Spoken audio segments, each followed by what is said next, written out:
আসসালামু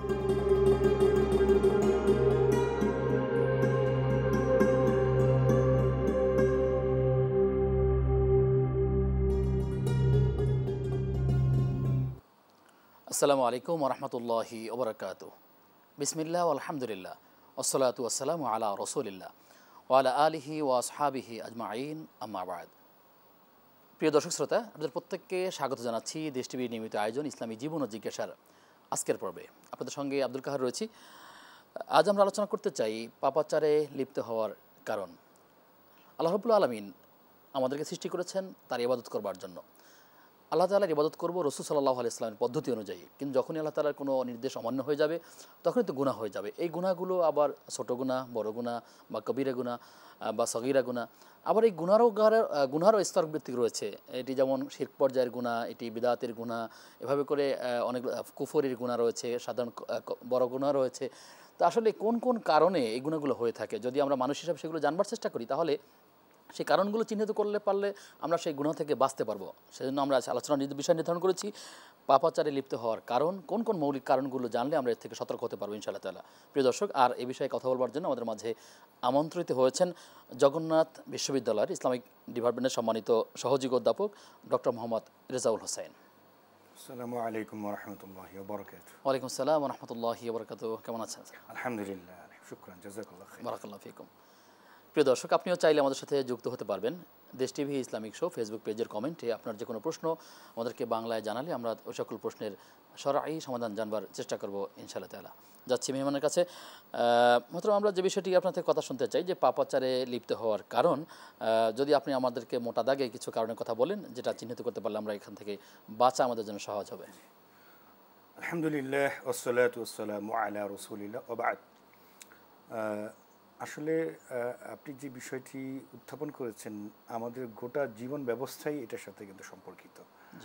কারণ আল্লাহ তাআলা মানুষকে সৃষ্টি করে এমন একটি ডিভাইস দিয়েছেন, কোরআন আল্লাহ তাআলা বলছেন ফাআলহামাহা ফুজুরাহা ওয়া তাকওয়াহা। অর্থাৎ মানুষকে যেমন বনি আদমকে আল্লাহ তাআলা সৃষ্টিজীব হিসেবে শ্রেষ্ঠত্ব দান করেছেন, আশরাফ করেছেন, ঠিক তার পাশাপাশি এই যে শ্রেষ্ঠত্ব মাপকাঠি হিসেবে ভালো মন্দ অর্থাৎ গুনাহ বা পাপ এবং সওয়াবের কাজটা কোনটা এটা ডিফারেন্সিয়েট করার মতো পার্থক্য জ্ঞানও দিয়েছেন। ফাআলহামাহা ফুজুরাহা ওয়া তাকওয়াহা। এটা জন্মগতভাবে আল্লাহ তাআলা এই বিবেচনা বোধ এবং এই বিবেক, এই বোধ শক্তি আল্লাহ সুবহানাহু ওয়া তাআলা মানুষকে দেন। আর এই জন্যই তো মানুষ। আর এই বোধ যখন নষ্ট হয়ে যায় তখন আল্লাহ তাআলা তাদের সম্পর্কে বলেছেন তারা হয়ে যায় বালহুম আদাল, একেবারে চতুষ্পদ প্রাণীর চাইতেও নিকৃষ্ট। খতামাল্লাহু আলা কুলুবিহিম, যখন তাদের সেই বোধ শক্তি একেবারে নিষ্ক্রিয় হয়ে যায় তখন আর মনুষ্যত্ব মধ্যে আর থাকে না। মনুষ্যত্ব হারিয়ে বিবেচনা, বিবেক, বোধ শক্তি হারিয়ে তখন সে অমানুষে পরিণত হয়। তাহলে এখানে যে কথাটি দাঁড়ালো যে এই পাপ এবং পুণ্যের উপরই কিন্তু মানুষ এবং অমানুষের মধ্যে পার্থক্য চিহ্নিত হয় এবং নির্ণয় হয়। এবার আসুন দেখুন আল্লাহ তাআলা কত চমৎকারভাবে আমাদেরকে বলছেন যে তাআওয়ানু আল বিররি ওয়াত তাকওয়া ওয়ালা তাআওয়ানু আলাল ইসমি ওয়াল উদওয়ান ওয়াত্তাকুল্লাহ। আল্লাহ তাআলা বলছেন যে তোমরা ভালো সৎ কাজ এবং পুণ্যের কাজে একে অন্যের সাথে সহযোগিতা করো, প্রতিযোগিতা করো। অন্য জায়গায় বলছেন ফাস্তাবিকুল খায়রাত। এবং ওয়ালা তাআওয়ানু, এবং নিষেধ করছেন কি এই পাপাচার এবং শত্রুতার ক্ষেত্রে একে অন্যের কি করো না, তোমরা সীমা লঙ্ঘন করো না এবং তোমরা সহযোগিতা, মানে যেন আমরা পাপাচার থেকে বিরত থাকি, শত্রুতা থেকে বিরত থাকি এবং আল্লাহকে ভয় করো।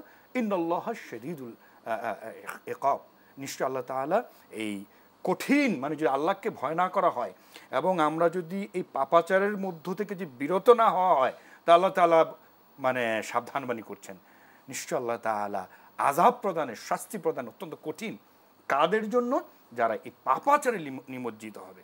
মোহতারাম, দেখুন এটাটা এত গুরুত্ব আল্লাহ তাআলা দিয়েছেন এই পাপাচারের বিষয়টি, যে আমাদের এই গোটা জীবনের মধ্যে যে আমাদের বলা হচ্ছে যে এই যে পাপাচার নিমজ্জিত না হওয়া, এটা এতটাই গুরুত্বপূর্ণ যে কোরআনের দিকে যদি তাকাই, আল্লাহ তাআলা এই আল ইসম মানে এই পাপ এই শব্দটি ব্যবহার করেছেন, গুনাহ এই শব্দটি ব্যবহার করেছেন 48 বার।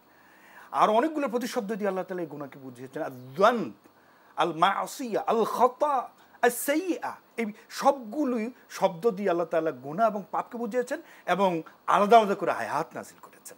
কতটা ইম্পর্টেন্স দিয়েছে পাপ থেকে বেঁচে থাকার জন্য। এবং দেখুন নবী সাল্লাল্লাহু আলাইহি ওয়াসাল্লাম কত চমৎকারভাবে এই পাপাচার কথা বলেছেন যে এই পাপাচার ও ইয়াকা, তোমরা বিরত থাকো মা হাকান বিনাফসিক, যেটা তোমার অন্তরকে সংশয় এবং দ্বিধাদ্বন্দ্বের মধ্যে ফেলে দেয়। আল্লাহু আকবার। দেখুন এই কথাটা খটকা লাগে, মানে যেই কাজটি করতে, মানে হোয়াট ইজ সিন, পাপটা কি, গুনাহটা কি, এটাকে আইডেন্টিফাই কিভাবে করব, সেটার জন্য নবী সাল্লাল্লাহু আলাইহি ওয়াসাল্লাম কত চমৎকারভাবে আমাদেরকে শিখিয়ে দিচ্ছেন। বলছেন যে যেটি তোমাকে সংশয় ফেলে দেয়, যে কাজটি করতে, যে কাজটি দ্বিধার মধ্যে ফেলে দেয়, অর্থাৎ এই কাজটি কি আমার করা ঠিক হবে, করব কি করব না, মানে এখানে একটি বিষয় এসে গেল, যে কোনো কাজের ক্ষেত্রে এটা নীতিশাস্ত্রের পরিভাষায়, এই বিষয় শাস্ত্রের সাথে আবার একাডেমিকলি আমি পড়াশোনা করি। এখানে একটি শব্দ আছে ঔচিত্য, আরেকটা হচ্ছে অনৌচিত্য, অর্থাৎ যেই কাজটি করা উচিত এবং যেই কাজটি করা উচিত না। এই যে ঔচিত্য অনৌচিত্য, এটার মধ্যেই কিন্তু পাপ পুণ্যের ব্যক্তির ভিতর থেকে প্রশ্ন তার নিজের কাছে জাগে। এক্স্যাক্টলি।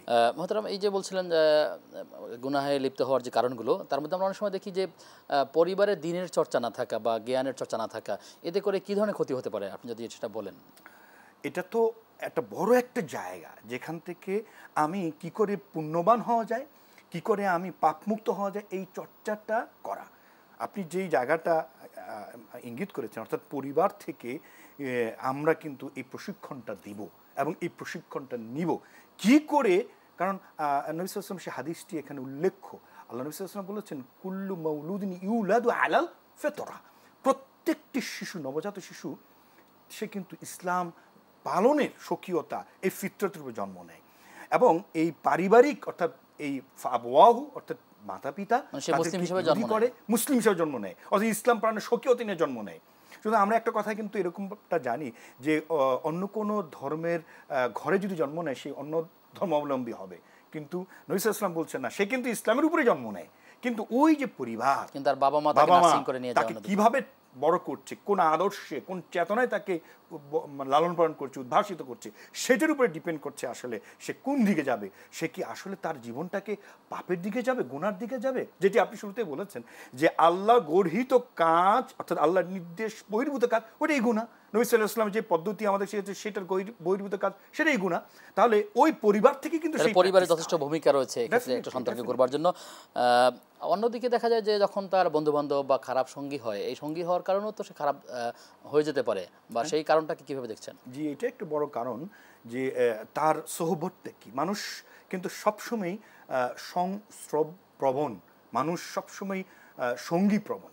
দেখুন এই জন্য বন্ধুর দ্বারা সে প্রভাবিত হয়। ইংরেজিতে একটি চমৎকার কথা আছে যে keep a good company and you shall be a member, অর্থাৎ তুমি একটি ভালো সংস্রব রাখো, ভালো একটা সৎসঙ্গ রাখো, তাহলে তুমি তার মেম্বার হয়ে যাবে।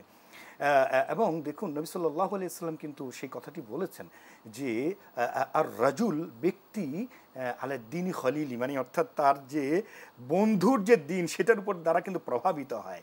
সুতরাং ফাল ইয়ামদু, নবী সাল্লাল্লাহু আলাইহি ওয়াসাল্লাম সেই জন্য দেখে যে কে তার বন্ধু হচ্ছে, অর্থাৎ বন্ধু নির্বাচন খুব ইম্পর্টেন্ট। আপনি ঠিকই বলেছেন। আমি যদি আমার সন্তানের বন্ধু কে হচ্ছে, আমার বন্ধু কে হচ্ছে, এটাও তো অত্যন্ত অবশ্যই এটা ভেরি ইনফ্লুয়েন্সিয়াল। ওই যে ফার্সিতে যে প্রবাদটি আমরা সবসময় আমরা জানি যে সুহবতে সালেহ তুরা সালেহ গুনাত, সুহবতে তালেহ তুরা তালেহ গুনাত, সৎসঙ্গে স্বর্গবাস, অসৎসঙ্গে বাস। এটা একেবারেই বাস্তব এবং খুব তাৎপর্যবহ একটি প্রবাদ। কারণ মানুষ এই সংস্রব সঙ্গের দ্বারাই কিন্তু পাপের দিকে যায়। যেমন আমি আপনাকে উদাহরণ দিই, কোনো নামাজের সাথে যদি তার সংস্রব ঘটে, তিনি কিন্তু নামাজের প্রতি ইনফ্লুয়েন্স হবেন, সেদিকে কিন্তু ধাবিত হবেন। তিনি কিন্তু সত্যবাদী কুন মা আস-সাদিকিন, যেটা আল্লাহ তাআলা বলছেন যে সত্যবাদীর সাথে তাদের সাথে মেশা, তাদের সাথে হয়ে যাওয়া, তাহলে কী হবে, তার থেকে সত্যবাদীতে তার মধ্যে ইনফ্লুয়েন্স হবে, প্রভাবিত হবে। কারণ মানুষ সবসময় প্রভাবিত হয়। যদি সঙ্গ যদি মানে পুণ্যবানদের সাথে হয় তাহলে তিনি পুণ্যবানের দিকে ধাবিত হবেন, তিনি পাপীদের সাথে সংস্রব হয় তিনি পাপের দিকে যাবেন। যেমন আমি আরেকটি বাস্তব উদাহরণ দেব, কেউ যদি নেশা করে, যারা এডিক্টেড তাদের সংস্রব হয়, তাহলে যারা নেশাগ্রস্ত হয় তাদেরকে অ্যানালাইসিস করে দেখা গিয়েছে বেশিরভাগ নেশাগ্রস্তের একটা বড় অংশ কিন্তু ওই কোম্পানির মাধ্যমে, অ্যাসোসিয়েটসের মাধ্যমে কিন্তু হচ্ছে। ঠিক এখানেও ব্যাপারটা এরকম, তিনি কোন দিকে ধাবিত হচ্ছেন। তো সেই জন্য আমাদেরকে এই পাপ কিভাবে হয়, কি কারণে, তার মধ্যে একটা বড় জায়গা হচ্ছে সোহবত। এই পাপে যাওয়ার একটা কারণ বা লিপ্ত হওয়ার একটা কারণ যে নিঃসঙ্গতা কিংবা বেকারত্ব কিংবা অলসতা, বা এটাও কি একটা কারণ নয় যে আসলে সেই নিঃসঙ্গতার কারণে সে পাপের দিকে ধাবিত হতে পারে বা হয়ে যাচ্ছে? একটি কথা আমরা সবাই জানি যে অলস মস্তিষ্ক শয়তানের আড্ডাখানা। এটা কিন্তু বাস্তব। এই জন্যই নবী সাল্লাল্লাহু আলাইহি ওয়াসাল্লাম আমাদেরকে পরিশ্রম করার ব্যাপারে, বেশি বেশি উপার্জনের জন্য, ফাইযা কুদিয়াতিস সালাত ফান্তাশিরু ফিল আরদি ওয়াবতাগু মিন ফাদলিল্লাহ, যখন আল্লাহর ইবাদত শেষ হয়ে যাবে, সালাত শেষে, প্রেয়ার শেষ হয়ে যাবে, তখন এক মুহূর্ত সেখানে মসজিদে থাকার সুযোগ। আপনি জানেন ওমর রাদিয়াল্লাহু তাআলা আনহুর কি উসুল ছিলেন, উনি মসজিদে যখন সালাত শেষ হতো কেউ যদি সেখানে বসে থাকতো তিনি পছন্দ করতেন তাদেরকে কারো করে এমনও তিনি লাঠি নিয়ে উঠে যেতেন, তাদেরকে বের করে দিতেন যে এখন তোমার উপার্জনের জন্য ছুটে যাও। তাহলে আমাদের যদি উপার্জনহীন থাকি, আমরা অলস থাকি, তাহলে স্বাভাবিকভাবে নিঃসঙ্গতা থাকি, তখন আমাদের মধ্যে শয়তান নানাবিধ, এটাও একটি বড় ব্যাপার যে শয়তান আমাদেরকে নানা পদ্ধতিতে ডানে বাঁয়ে, কোরআন আল্লাহ তাআলা বলছেন চারদিক থেকে কিন্তু ওয়াসওয়াসা দিচ্ছে, আক্রমণ করছে। আল্লাযী ইউওয়াসওয়িসু ফি সুদুরিন নাস, সবসময় আমাদেরকে সে আমাদেরকে ইনফ্লুয়েন্স করছে। কিন্তু মোহতারাম, একটি খুব গুরুত্বপূর্ণ বিষয়, সেটি অনেকে আমাদেরকে প্রশ্ন করে, শয়তান তো আমাদেরকে ওয়াসওয়াসা দিচ্ছে, তাহলে সেখান থেকে আমরা বাঁচবো কিভাবে চারদিক থেকে যখন আক্রমণ করে? এটা কিন্তু একটা খুব গুরুত্বপূর্ণ বিষয়। দেখুন আল্লাহ তাআলা আমাদের জন্য এই ডানে বাঁয়ে সামনে পিছনে চারদিক থেকে এই যে শয়তানের হামলা, এটা যেমনটি আল্লাহ বললেন করবে, কিন্তু অ্যাট দ্য সেম টাইম আমাদের মস্তিষ্কের উপরিভাগ কিন্তু শয়তান আক্রমণ করতে পারে না। এই জায়গাটাকে আল্লাহ তাআলা ইনটেক্ট এবং প্রোটেক্টেড রেখেছেন। অর্থাৎ এই মস্তিষ্কে দিয়ে, আকল দিয়ে, বিবেচনা বোধ শক্তি দিয়ে আমি ওই যে আমি পাপ পুণ্যটা আমি জানবো, সে অনুযায়ী চলবো। জি, আরেকটি বিষয় হচ্ছে যে প্রাপ্তবয়স্ক যারা নারী কিংবা পুরুষ, তারা যদি বিয়েতে বিলম্ব করে তাহলে কি পাপে ঝুঁকিতে হওয়া বা গুনাহের দিকে লিপ্ত হওয়ার অন্য একটা কারণ আছে কিনা, আমরা সেইটা শুনবো আপনার থেকে বিরতির পর ইনশাআল্লাহ। প্রিয় দর্শক, আপনারা দেখছেন ইসলামী জীবন জিজ্ঞাসা। সময় হয়েছে একটা বিরতির, ফিরছি কিছুক্ষণ পর, সাথে থাকুন।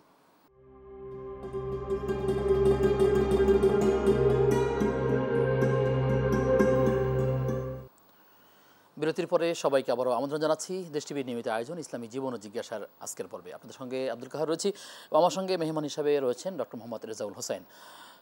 মোহতারাম, বিরতির আগে আপনাকে একটা প্রশ্ন করে রেখেছিলাম যে যদি কারো বিবাহেতে দেরি হয় বা বিলম্ব হয়, এর মধ্যে দিয়েও সে গুনাহে লিপ্ত হতে পারে। আপনি যদি সেই বিষয়ে ছোট্ট করে আমাদেরকে জানান। একদম, আপনি ঠিক বলেছেন। কারণ হচ্ছে আমাদের চারদিকে যেরকম গুনার সয়লাভ এবং যেভাবে হাতছানি আছে, উপকরণ সবকিছু, বিশেষ করে এই একবিংশ শতাব্দীর বিজ্ঞান প্রযুক্তির যুগে, বিশেষ করে এই যে মোবাইল ডিভাইস, বিভিন্ন কিছুতে এমন পাপ ছড়ানো আছে, সেখান থেকে বেঁচে থাকার জন্য আমি মনে করি, আর ইসলাম যেটা আমাদেরকে এনকারেজ করে সেটা হচ্ছে যে বা ফালিয়াতে জাওয়াজ, আল্লাহ নবী সাল্লাল্লাহু আলাইহি ওয়াসাল্লাম হাদিসে বলেই দিয়েছেন আমাদেরকে, যখন সে সামর্থ্যবান হয়ে যায় বিয়ের ক্ষেত্রে, সে যেন আর দেরি না করে। আমরা অনেকেই আরও বেশি সামর্থ্যবান হতে চাই, আরও বেশি উপার্জন সৃষ্টি করতে চাই, আরও বেশি ইনকাম করতে চাই, অবস্থান তৈরি করতে চাই, আরও 5টা ফ্ল্যাট, আরও 10টা ফ্ল্যাট, তারপরে বিয়ে শাদী করবে। নো, আমরা বলবো যে যেই ভাই বা বোন যাদের মোটামুটি সামর্থ্য হয়ে গিয়েছে, তারা যেন আর বিলম্ব না করেন। তারা যেন এতে করে, যেটা আপনি বললেন যে প্রশ্নটি, যে তার বিয়ে শাদীর ক্ষেত্রে আমরা বলবো যে এইটি তার চরিত্র সংরক্ষণের জন্য তার দ্রুত বিয়ে করা উচিত, অনেক বেশি ভূমিকা পালন করবে ইনশাআল্লাহ। ছলে বলে কৌশলে চাকরি হয় না বা নানা কারণে বিয়েকে বিলম্ব করা, অথবা বেশি স্যালারির চাকরি না হলে বিলম্ব করা, এতে করে আসলে গুনাহের দিকে ধাবিত করে একটা বড় সুযোগ থাকে। এই জন্য আমরা বলবো যে যত দ্রুত সম্ভব আমরা গুনাহ থেকে বেঁচে যেন আমরা হালালের দিকে যেন যাই, এবং বিবাহকে যত সহজ করা যায় তত অপরাধ কমে আসবে ইনশাআল্লাহ। মোহতারাম, একটি প্রশ্ন রয়েছে আমার কাছে। সলাতে যদি দুনিয়াবি কোনো চিন্তা কারোর মধ্যে চলে আসে, তাহলে সলাত সঠিক হবে কিনা? এটা আমাদের মধ্যে এসে যায়। এটা কিন্তু যিনি প্রশ্ন করেছেন আমাদের ভাই, আমাদের অনেকের মধ্যে সলাতে দাঁড়ালাম, আমাদের বিভিন্ন দুনিয়াবি নানাবিধ চিন্তা এসে আমাদের ভিড় করে, যেমন নামাজের মধ্যেই যেন বেশি এসে ভিড় করে। সেক্ষেত্রে নবী সাল্লাল্লাহু আলাইহি ওয়াসাল্লাম হাদিস বলেছেন যে সলাতের যে মান স্ট্যান্ডার্ড সেই অনুযায়ী কিন্তু সওয়াব নির্ধারিত হয়। অর্থাৎ তিনি যদি পুরোপুরি খুশু খুদু নবী সাল্লাল্লাহু আলাইহি ওয়াসাল্লামের ভাষ্য অনুযায়ী, হাদিসের রেফারেন্স অনুযায়ী যদি পূর্ণ একাগ্রতা নিয়ে সলাত আদায় করেন তিনি পুরো সওয়াবটি পাবেন। আর যদি তিনি কম করেন তাহলে তিনি 1/10 পাবেন। কেউ যদি আরও কম করেন 1/9, 1/8, নবী সাল্লাল্লাহু হাদিসে বলেছেন 1/7 এভাবে করে একদম নিস মানে অর্থে একেবারে অর্ধাংশ পর্যন্ত সওয়াব উনি পেতে পারেন। তাহলে পূর্ণ সওয়াব পেতে হলে পূর্ণ একাগ্রতা এখানে প্রয়োজন। কারণ এক সাহাবী এসে নবী সাল্লাল্লাহু আলাইহি ওয়াসাল্লামকে জিজ্ঞাসা করলো, ইয়া রাসূলুল্লাহ সাল্লাল্লাহু আলাইহি ওয়াসাল্লাম, এই যে সলাতে যখন দাঁড়াই তখন কেরাতের মধ্যে এবং এই সলাতের মধ্যে শয়তান আমাদেরকে ওয়াসওয়াসা দেয়, এই শয়তান যেন এসে দাঁড়ায়। তখন নবী সাল্লাল্লাহু আলাইহি ওয়াসাল্লাম বলেছেন, হ্যাঁ শয়তান এসে মানুষকে এই ধরনের ওয়াসওয়াসা দেয়, সেক্ষেত্রে তোমাকে আউযু বিল্লাহ বলে বকে ফু দিয়ে এভাবে শয়তান থেকে নিজেকে মুক্ত করে নেয়া, নিজেকে রিলিফ করে নেয়া। এবং শুধু নামাজে কেন, আমাদের সার্বক্ষণিক শয়তান আমাদেরকে ওয়াসওয়াসা দিতে পারে। আমরা তখন যেটা করবো নবী সাল্লাল্লাহু আলাইহি ওয়াসাল্লামের নির্দেশ অনুযায়ী যে আউযু বিল্লাহি মিনাশ শাইতানির রাজিম, এটা আমরা সবাই জানি, 3 বার বকে ফু দিয়ে দেব, ইনশাআল্লাহ শয়তান আমার থেকে বাম দিকে ফু দিয়ে দিব, ইনশাআল্লাহ শয়তান আমার থেকে দূর হয়ে যাবে, ওয়াসওয়াসা আমাদের থেকে দূর হয়ে যাবে। এটা হলো আল্লাহ তাআলা আমাদেরকে সলাতের হকগুলো আদায় করে নামাজ আদায় করার তৌফিক দান করুন। মহোদয় প্রশ্ন করেছেন ডক্টর আব্দুল মোমেন ঢাকা থেকে। তিনি বলেছেন যে আমার শাশুড়ি মারা গেলে আমার শ্বশুর আরেকটি বিবাহ করেন, এখন নতুন শাশুড়িকে কি আমার থেকে পূর্ণ পর্দা করে চলতে হবে? হ্যাঁ, অবশ্যই পূর্ণ পর্দা করতে হবে। কারণ এই যে যিনি জামাই, হ্যাঁ, তিনি কিন্তু তার জন্য মহরেম হিসেবে কিন্তু এখানে বলা যাবে, অর্থাৎ তার পর্দা করতে হবে। এখানে তার পর্দা করা আবশ্যিক, সেক্ষেত্রে কোনো ব্যত্যয় করা মাহরাম নয়। এক্স্যাক্টলি, অর্থাৎ এই যে মুহরিমাতের যে বিষয়টি এসছে সেটা তার সাথে প্রযোজ্য নয়, সুতরাং তার সাথে পর্দা করা, মেনটেন করা উচিত। প্রশ্ন রেখেছেন হাসিবুর রহমান সিরাজগঞ্জ থেকে। তিনি জানতে চাইলেন যে হজ জীবনে একবার ফরজ, কিন্তু হজ কবুল হয়েছে কিনা তা বোঝার কোনো সুযোগ নেই, সেক্ষেত্রে সামর্থ্যবান ব্যক্তি হিসেবে প্রতি বছর কি হজ করবেন? হ্যাঁ, আমাদের দেশে এরকম অনেকেরই আছেন যে প্রতি বছরই কিন্তু সামর্থ্যবান এবং হজে যাচ্ছেন। তো সেক্ষেত্রে একবার তো হজ ফরজ, সেটা তো আমরা সবাই জানি। নবী সাল্লাল্লাহু আলাইহি ওয়াসাল্লামের হাদিস অনুযায়ী অন্তত 5 বার, মানে 5 বছরের মধ্যে একবার তিনি পরবর্তী, মানে প্রথমটি ফরজ আদায় করার পর পরে 5 বছর অন্তর অন্তর অন্তর তিনি হজ করতে পারে, এটা মুস্তাহাব। কিন্তু তাই বলে প্রতি বছর তিনি কন্টিনিউ না করে নবী সাল্লাল্লাহু আলাইহি ওয়াসাল্লামের এই হাদিস অনুযায়ী তিনি যদি 5 বছর অন্তর অন্তর করেন সেটা তার জন্য সুন্দর। এরকম চিন্তা রাখা যাবে না যে আমার কাজ কবুল হয় না আগামীতে কবুল হবে, ওইরকম চিন্তা না। যদি সামর্থ্যবান থাকে সেটা যেতে পারে, কিন্তু আগামী বছর গেলে হবে বা তারপর বছর বলে হবে, এরকম বছর কোনো বিষয় না। প্রতি বছর বছর যাওয়াটা, অনেকে এরকম বলতেই পারেন যে আমার হজ যদি কবুল না হয়ে থাকে তাহলে পরের বছরটা তো কবুল হবে, এরকম চিন্তা আসার দরকার নেই। বরং আমরা বলবো কবুল হবে না আশা নিয়ে তো আসলে তার, এবং এই জন্য এবং এই ভয় এবং আশার মধ্যেই কিন্তু এই হজটাকে পরিপালন করতে হবে। তো সেই জন্য যেটা করিনি সেটা হচ্ছে তিনি যদি আরও বেশি করতে চান সেক্ষেত্রে মুস্তাব হলো 5 বছর অন্তর অন্তর করা, প্রতি বছর থেকে বিরত থাকা। দেখুন মোতান প্রতি বছর হজে গেলে আরও ফরজ যার হয়ে আছে অনেক ভাইরা কিন্তু মানে মাহরুম হতে পারেন, সেজন্য। এবং আপনি তো জানেন যে হজের একটা আত্মীয়স্বজনকে পাঠানো অথবা নিকটতম কাউকে পাঠানো ইত্যাদি ইত্যাদি, এটা এভাবে করা যেতে পারে। প্রশ্ন রেখেছেন অধ্যাপক আব্দুল হামিদ জাহানাবাদ রাজশাহী থেকে। তিনি জানতে চেয়েছেন যে দৈনন্দিন যে আমল সূরা, বিশেষ করে নাস, ফালাক এবং ইখলাস যখন তিনি পাঠ করেন সকালে এবং সন্ধ্যায়, এটা পাঠ করবার আগে তিনি বিসমিল্লাহ বা তাউস এগুলো পাঠ করতে হবে কিনা? জি, অবশ্যই। কোরআনের আয়াত তেলাওয়াতের আগে অবশ্যই তিনি ফাস্তাঈযু বিল্লাহ, উনি অবশ্যই আউযু বিল্লাহি মিনাশ শাইতানির রাজিম এটা অবশ্যই পাঠ করবেন। আবশ্যিক শয়তান থেকে, ওয়াসওয়াসা থেকে তিনি নিজেকে আল্লাহর কাছে বিরত থাকার জন্য প্রার্থনা করবেন, পানাহ চাইবেন, তারপরে কোরআনের আয়াত তিনি পাঠ করবেন। এটা অবশ্যই করে পালনীয়, তাকে করতেই হবে। জি, শুকরিয়া আপনাকে। প্রশ্ন করেছেন মাসুম বিল্লাহ 30 সাল ময়মনসিংহ থেকে। কারো মনের অজান্তে মুখ দিয়ে যদি কুফরি বা শিরকি কোনো কথা বেরিয়ে যায় সেক্ষেত্রে ওই ব্যক্তি কি কাফের বা মুশরিক হয়ে যাবে, বা আসলে করণীয়টা কি ক্ষেত্রে? অর্থাৎ তিনি ভুলে করে ফেলেছেন, নিজের অজান্তেই করে ফেলেছেন। দেখুন, মানুষ মাত্র ভুল হতে পারে, এই জন্য আল্লাহ তাআলা কোরআনে কিন্তু আমাদের একটা দোয়াও শিখে দিয়েছেন, রব্বানা লা তুআখিযনা ইন নাসিনা আও আখতানা, যে হে আল্লাহ, আপনি আমাদেরকে দয়া করে পাকড়াও করবেন না, যেটা আমরা ভুলবশত করে ফেলছি, যেটা আমরা হয়তোবা মনে নেই, স্মৃতিতে নেই, স্মরণে নেই, এই হিসাবে করে ফেলেছি। এই জন্য আল্লাহ আপনি আমাদেরকে পাকড়াও করবেন। নবী সাল্লাল্লাহু আলাইহি ওয়াসাল্লাম হাদিসও বলেছেন যে মানুষ যদি ভুলে বা স্মৃতি বিভ্রটে যদি ভুলের একটা মাসলা তো আমাদের রমাদান মাসে একটা চর্চা হয়, তাই না? কেউ যদি ভুলে খেয়ে ফেলে তাহলে তার কিন্তু রোজা নষ্ট হয় না। সুতরাং ঠিক একই ফর্মুলা এখানে প্রযোজ্য। যদি ভুলে তিনি কোনো ধরনের গুনাহ হয়ে যায়, বিশেষ করে এই যে কুফরি এবং শিরক যেটা প্রশ্ন করেছেন, এটা নিয়ে তিনি যখনই ওনার সতর্ক হবেন, ওনার স্মরণে আসবে, স্মৃতি আসবে, তিনি তওবা করে নেবেন আল্লাহর কাছে সাথে সাথে, এবং আল্লাহর কাছে ক্ষমা চেয়ে নেবেন, দোয়া পড়ে নেবেন, ইনশাআল্লাহ আল্লাহ তাআলা তাকে ক্ষমা করে দিবেন। জি, আল্লাহ তাআলা বোঝার তৌফিক দান করুন। প্রশ্ন রয়েছে যে আমাদের দেশে একটা এমন আছে, যিনি আজান দেন তাকে ইকামত দিতে হয়, এটি আসলে ঠিক কিনা? অথবা যিনি ইমামতি করবেন তিনি ইকামত দেন না সাধারণত, বা দেওয়া উচিত না, আসলে মাসালাটা কীরকম, নাকি চালিয়ে দিতে পারে? যে হাদিসে এসছে এই বিষয়টি, সেটা হচ্ছে যে ইমাম তিনি ইকামত দিতে পারবেন, কোনো অসুবিধা নেই, তবে তাকেই দিতে হবে এরকম মানে যিনি আজান দিচ্ছেন তাকেই ইকামত দিতে হবে। যে হাদিসটি রেফারেন্স এসছে এটা একটু দুর্বল সনদ এসছে, দুর্বল বর্ণনা এসছে, এই হাদিসটির ভিত্তিটি একটু দুর্বল। সেই জন্য আমরা বলবো যিনি আজান দিচ্ছেন তিনি ইকামত দিতে হবেন এমন কথাটা প্রযোজ্য না। যিনি ইমাম তিনিও ইকামত দিতে পারেন, এত অসুবিধা হবে না ইনশাআল্লাহ। জি জি, শুকরিয়া আপনাকে। আমরা খুব শেষের দিকে চলে এসেছি। আপনি আমাদেরকে জানাবেন যে মানুষ যখন ব্যায়াম করার জন্য কোনো জিমে যায়, সেখানে শরীর চর্চায় শরীয়তের কোনো বাধা আছে কিনা? বাধা নেই। নবী সাল্লাল্লাহু আলাইহি ওয়াসাল্লাম তো বলেছেন যে আল মুমিনুল কাবিয়্যু, যে শক্তিশালী মুমিন তিনি হচ্ছেন যে দুর্বল মুমিনের চাইতে অনেক বেশি উত্তম। তো সেই জন্য শরীর চর্চা করা, মানে সুস্থ থাকা, ফিট থাকা, এটি কিন্তু নবী সাল্লাল্লাহু আলাইহি ওয়াসাল্লামের সুন্নাহ।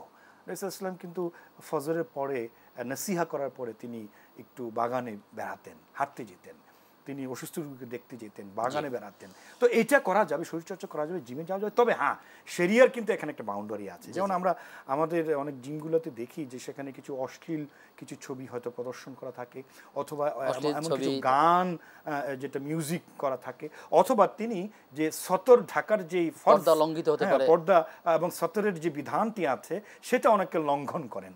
তো এইটার ছাড়া যদি তিনি জিম করেন, এইসব বিষয় যদি মেনটেন করেন,